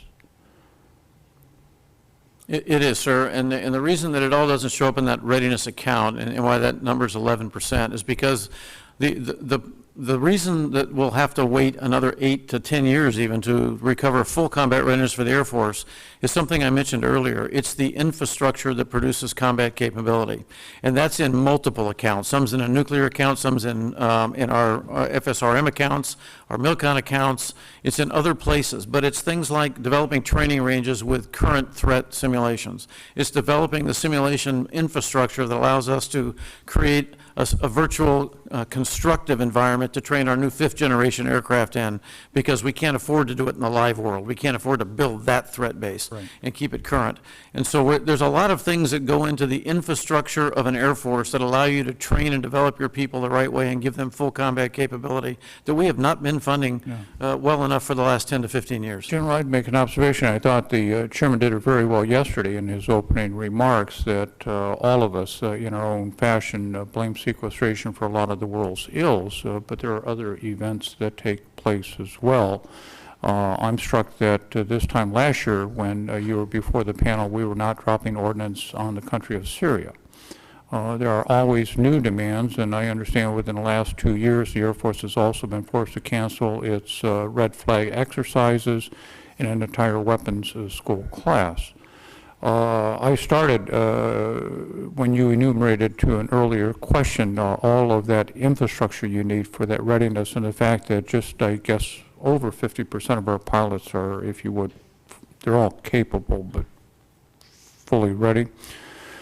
Do you have a list, do you have a breakdown as far as the investments needed in each one of those infrastructures you've mentioned to accelerate that? And my question also fundamentally is, and I'm not arguing the procurement side, but that person that's using whatever that equipment, plane, munition is, for their safety, for their effectiveness, as well as the welfare of our country, they got to be as ready as possible and trained as ready as possible. In that, if it's going to take us till 2023, I think we need to invest more on that side of the ledger. Do you have a breakdown as to if Yes, there sir. was an We can increase in give you some the of those breakout. accounts that we could squeeze that date to the left instead of to the right? Yes, sir. We can give you the breakout of that. The individual readiness stuff is what we've been focused on. The BBA has helped us start that recovery. But if we can't continue that momentum, it will stall again. Yeah, But we can give you the numbers regarding to each of those things, sir. And the infrastructure thing is what I would call critical mission infrastructure. It's a limited group of things. We haven't added a whole bunch of excess things to that list. It's not a get well across the board. Right. And some of the reasons for that lack of investment are Air Force reasons. We prioritize other things, and now it's caught up with us. yeah, So- my desire is to push that Yes, to the sir. left instead of the right. If you could provide that for the record, I Sure, we'd appreciate it love very to. much. Thank you, Mr. Chairman.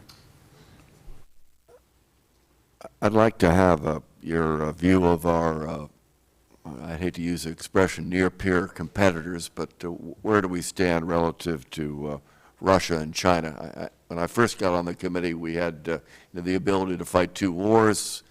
We had the notion, and I believe it, that we continue to have overwhelming superiority, but we work pretty closely with the Armed Services Committee, and we monitor their hearings, and you invoked Frank Kendall's, in your earlier comments, and I hope we're keeping an eye on what these countries are doing. Could you comment on that?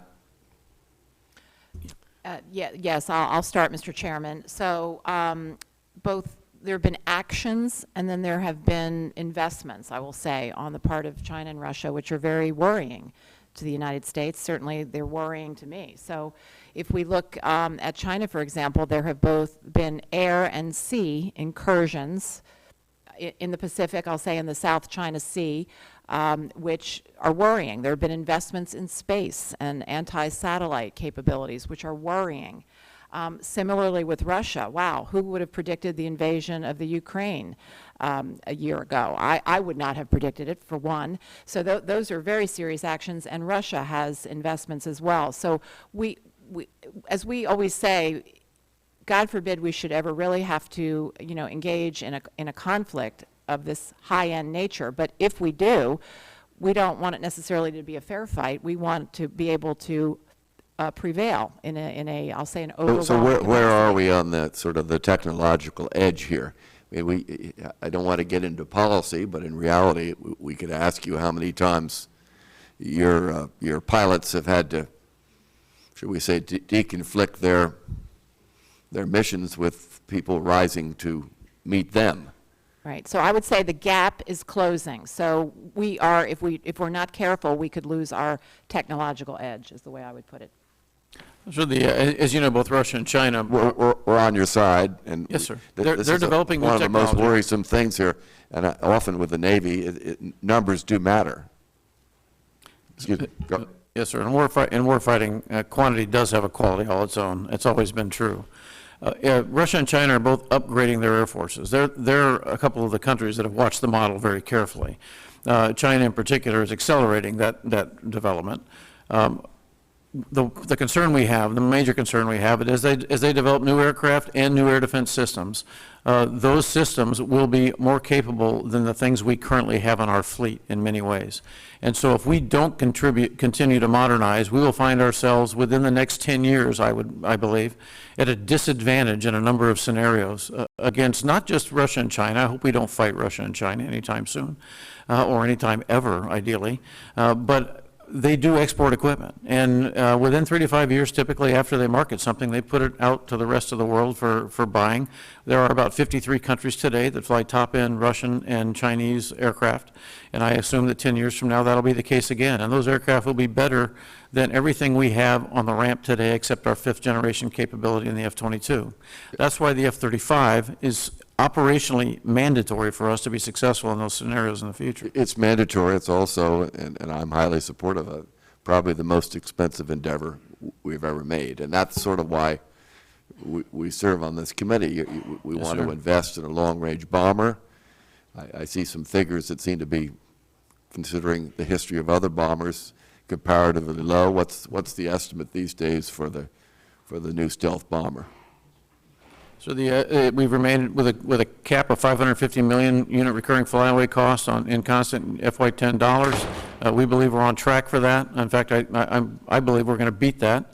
We'll see. The source selection process is The numbers you're ongoing. projecting that we might have to invest are pretty considerable, and if history is any indication, the numbers will probably come down considerably. Well, sir, clearly the unit cost is based on a contract buy of 80 to 100 aircraft. If we buy 10, the unit recurring flyaway cost will be much higher. Tell me, you're identified with what's called the next generation of air dominance. I know that's a sort of a DARPA-related area, but it's pretty important. What do you foresee in that scheme of things, that type of looking ahead into the future? Is this another aircraft, or is this maybe a greater reliance on UAVs? What do you see in the future in that envelope? Mr. Chairman, we don't know what it is yet. That's why we're just starting the developmental planning effort. DARPA has been working this for a while. We are beginning a formal development and planning effort in the Air Force where we will include people like DARPA, Air Force Research Labs, Air Combat Command, a number of advisors from both industry and threat experts from around the country. The intent is to look at what should air dominance look like 30, 50 years from now. It can include manned aircraft, unmanned aircraft, cyber capabilities. We don't know what it looks like yet. I'm going to go, have you voted? Has anybody voted here? Mr. Miskowski is here. I guess I need to remain in the chair. Maybe somebody could vote, and if we can continue. I think we have 2 votes, though. I got a quick question, maybe. Go right ahead, Mr. Crenshaw. Just real quick, the chairman mentioned the long-range stealth bomber. I was going to ask, and that's highly classified, I know, but I think there are a lot of doubters. I'm not a doubter. I'm just, you hear that as well. Might be a good idea sometime on a classified basis to hear more about why that's important to our national security. And the other program I want to ask you about was the combat rescue helicopter. That's a program we have now. We want to have the best trained, best equipped military. We also want to make sure everybody comes home safe and sound. And I know, I think because of Afghanistan and Iraq, they say that 50% of the rescues can kind of take place because they're all worn out from all those missions. And I think there was a time, maybe last year, you all were thinking about not replacing that. Then you said it would cost $430 million. We put $100 million. And so that question is that, it seems to me that's pretty important. You look at that Jordanian pilot, maybe if someone had a search and rescue, those are the kind of things that are really important to bringing people home safe. So how committed are you all to making sure we have the replacement and you fill in that hole? And if we have to go this the spending caps, I mean, is that going to be one of the casualties? Because we'd all like to know what the impact of all this sequestration is. It seems to me that's really important. It's not optional. But where are we? How committed are we to make sure that we replace that program? So we agree on the importance, and even if we have to live with sequestration, our best advice would be do not touch that program. Great. So you're filling that hole, and you're still working to replace it. That would be our best advice, but of course we don't want sequestration, as you know, sir. So. Gotcha. Thank you.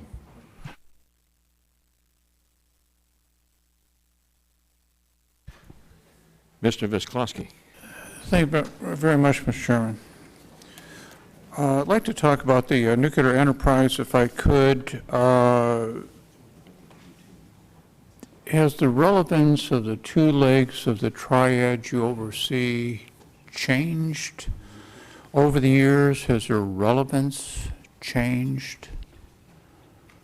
They remain extremely relevant. All three legs of the triad remain extremely relevant, just as they have been for the last 60-plus years. Is there any discussion in the administration as to whether or not going forward there will be a triad or their configuration will be different? And I must tell you, the impetus of my question is, we talk about having a nuclear strategy, and often we get wedded to programs. And we have a bomber program, we have a missile program, we have a submarine program, and they just have a life of their own into infinity.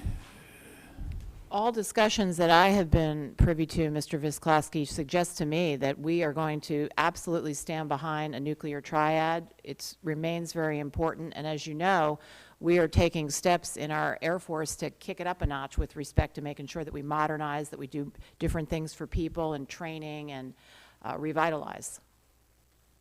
Do you have an overall estimate for your modernization program? NNSA suggests that theirs would be about $50 to $60 billion. I can tell you what is different in this FY16 budget and the accompanying 5-year plan. I'm afraid I cannot, off the top of my head, give you beyond that, but we can try to do that for the record.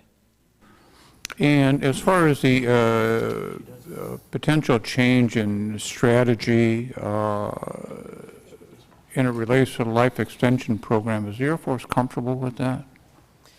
Well, we certainly recognize that we have to do something about the Minuteman III, that it's not going to last forever. And so the program that we're working on, we call the Ground-Based Strategic Deterrent, and we've got to fund what that future will be. And this 5-year plan begins that effort.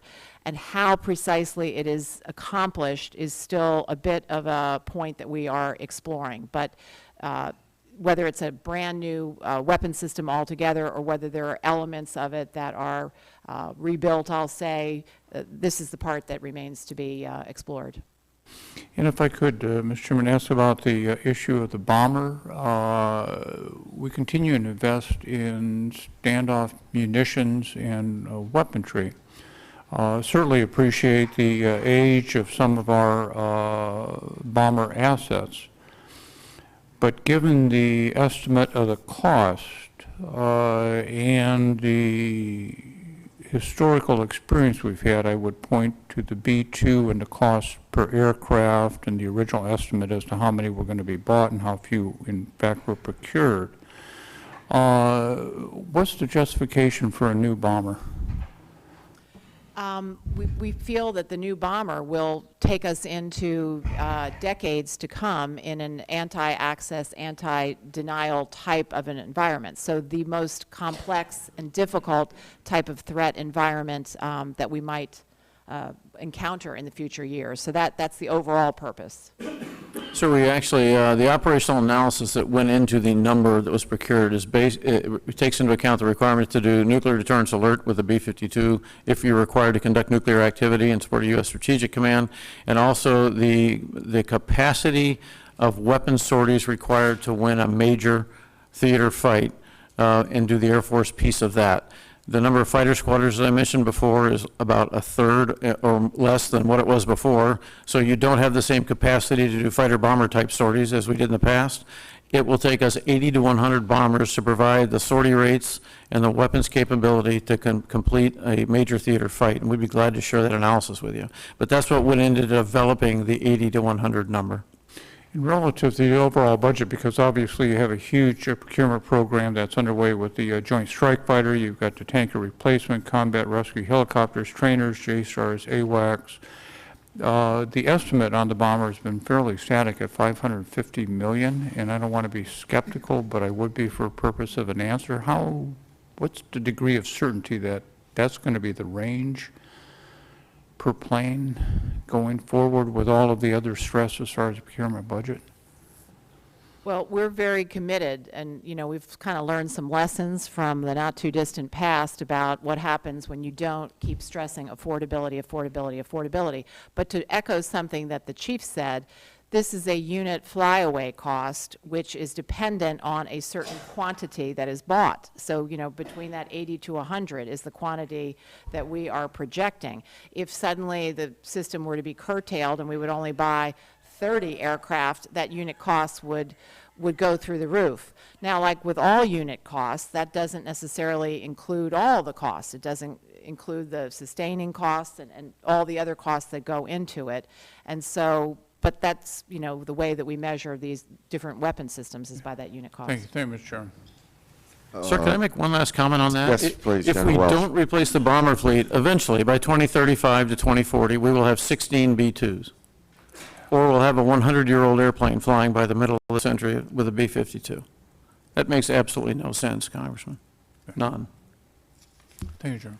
Thank you, Mr. Chairman. The Air Force is on the cusp of flight testing a new tail kit assembly for our nuclear fleet. Can you talk a little bit about, in general terms, about that? And I know the issue has always been the ability to integrate the bomb into whatever the aircraft is. Can you talk a little bit about that? And it's not exactly inexpensive. No, Chairman, it's not. This is actually a joint program between the Department of Defense and the Department of Energy in support of a U.S. Strategic Command and a NATO requirement. We currently have 4 different variants of the B-61 bomb that has been around, as you know, for a long time. We're consolidating the 2 parts of the program, our life extension program for the B-61 that will consolidate those 4 into a single variant that we will have used for common use. And then the tail assembly is a U.S. Air Force development program under the Department of Defense to try and give more precision capability to the actual nuclear delivery, which Stratcom hopes will allow them to use different operational approaches in that mission set. The testing is ongoing now. The program is on track. We don't know of any major issues with it at this time. We've been doing tail kits on bombs here for a while very successfully. And so I think this program, unless something really unusual happens, will probably proceed apace. It is one of those expenses that's out there, and it's obviously the whole issue of the historic nuclear deterrent is something which we still need to consider and embrace. On the F-22, I was always a supporter of the Raptor. I haven't heard much about it, although there was something in some of the newspapers that it's been some of those planes have been active recently. Tell me where it is in the overall scheme of things. There again, a lot of planes promised, and then not that many delivered. How many do we have at the moment? How many are actually, ready to fly? Yes, sir. We have about 120 operational F-22s. We have 187 total, so the training enterprise, the test infrastructure uses the rest of them. Typically, about 2/3 of a fleet will be operational, and that's the way it is with the F-22. They are actually flying regularly now in Iraq and Syria, particularly flying into Syria. We use the F-22 now in ways that we have never been able to use an airplane before. Satisfy my curiosity for the time and investment we made in Iraq and Afghanistan. The Raptor was surprisingly absent from the battlefield. Why is it such a key component now when before it was not? The threat architectures in Iraq and Afghanistan didn't require the F-22, quite simply. So they do now? Well, in Syria, they have a very capable air defense system. They have an integrated air defense system over portions of the country. When we are flying sorties into that area of the country, we like to have the F-22 airborne in case that system activates. Well, let's hope it doesn't activate, but it's good for the public to know why. Yes, sir. They certainly have a pretty capable system, unless it's been degraded in some way. Ms. Capter. Thank you, Mr. Chairman. Again, thank you both for your testimony today.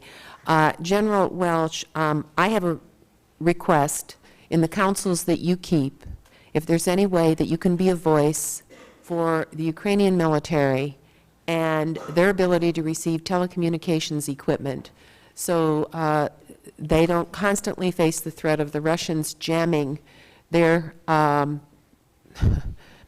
inadequate communication system, I really think it's necessary. And perhaps you'll be in a place where you can make a difference. Also, I wonder, General Welch, if you or the Secretary could provide, for the record, comparative U.S. air capability versus other countries as a part of your testimony today in terms of personnel, their readiness, and also equipment, and the amount of money spent by various nations. That would be very valuable for us for comparative purposes. Is that possible? Yes. Thank you. I also wanted to go back and say, Secretary James, you have particular background in Guard and Reserve affairs. I really can't stress enough how important I think that is as we look to the future and we look at what these incredible Americans do all over the world, and to look at the pressure that's on us in terms of budget, and to really think hard about how to better integrate those cost savings units into our operations. They're not second class, and they do a great job, and they save a lot of money. And I've never seen in my entire career a real comprehensive look at how those capabilities can help us do the job but also save money. It's always sort of an add-on or an attachment, or, you know, there's cordoned off here, but you really have particular insight there. I just ask you to apply it, and I know you will. Finally, on the energy front, you have referenced that in your remarks today, Madam Secretary. And I'm very interested in America's energy independence. Other members are interested in her energy security. I'm interested in that too. This past year, it was the first year we produced more oil domestically than we imported. Over the last decade, America has hemorrhaged $2.3 trillion in what we've spent on importing fuels into this country. So could you tell me, as the largest user of energy in the Department of Defense, what your strategy is to reduce your energy footprint? You've referenced that. What can you provide for the record to show us the progress that you are making in that regard? And we'll provide you a more fuller explanation for the record, but I will tell you that in terms of energy consumption, I mean, we spend billions of dollars on our energy, and sometimes that's for operational reasons, for example, the jet fuel that we consume, and sometimes it's for our base operating support, the types of energy that drive our military bases around the country and around the world. And so we have initiatives in both regards. I'll just throw one out for you, one that is providing some hope for the future, and that's the area of renewable energy. So one of the problems on the battlefield is when we're trying to transport petroleum or gasoline from point A to point B. Number one, that's a logistics challenge, and number two, the people who are doing it can become a target, because to take out that logistics type of a transport is something that enemies would wish to do. So to explore how we can do more renewable types of approaches, even including on a battlefield, is something that we're exploring more. Again, we'll get you a more fuller explanation. All right. And could you tell me what is the highest level individual tasked at the Air Force to think about the entire department and energy? At what level? Miranda Ballantyne. She's the Assistant Secretary of the Air Force for Installations, Environment, and Energy. Invite Ms. Captor out to Nellis, too. I think they're fully self-sufficient out there. Well, Mr. Chairman, you know my interest in this issue. So I also would ask for the record a listing of those research projects done at our Air Force Research Labs. Obviously, I'm from Ohio, so we got right pat. How Air Force perceives the research pathway forward, and what your major projects are in helping America restore her own independence on the energy front. If you could get that for the record for Ms. Captor. Mr. Womack. I know we're in our second vote, and time's going to run out, so I'm going to be very brief. I have one other question. I'll go back into space for just a minute. A lot of talk here this morning about the RD-180, so the engine issue has been, I think, discussed at length here, but also want to go back to the certification of another launch provider. And you said in the Senate Appropriations Committee earlier this week that you expected certification to come, I guess, this year, even though that's moved to the right. And I'm a huge believer in competition, and I think that will lower overall costs, no question about that. But I have some concerns about national security payloads as we introduce them to this discussion.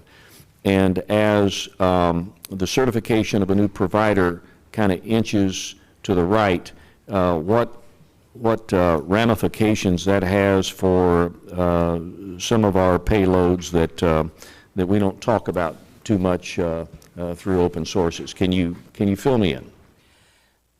So let me begin by saying I absolutely agree with what you said about competition, and we're trying to get down that path as quickly as possible because, as you said, we need it for our national security, and we believe it will deliver us additional cost savings.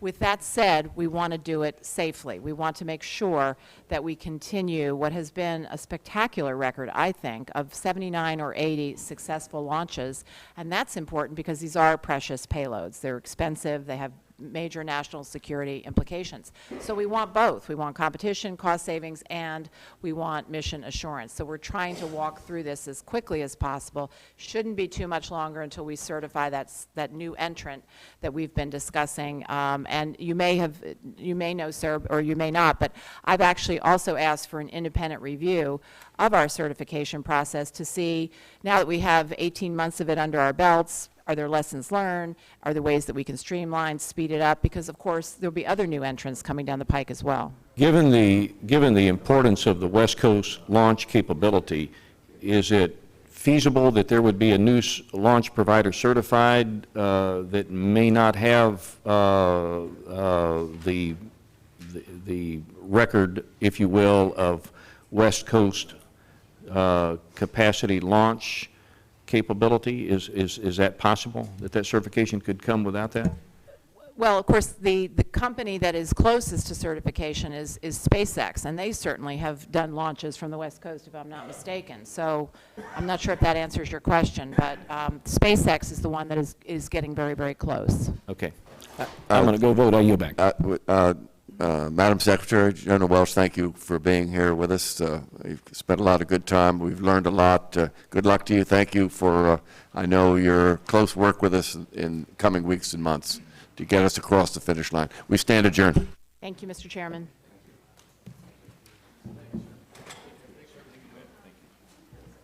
Madam Secretary, thank you so much. Thank you, We'll see you soon. All right. Saved by the bell. Yes. Thank you, Mr. Chairman. We appreciate it.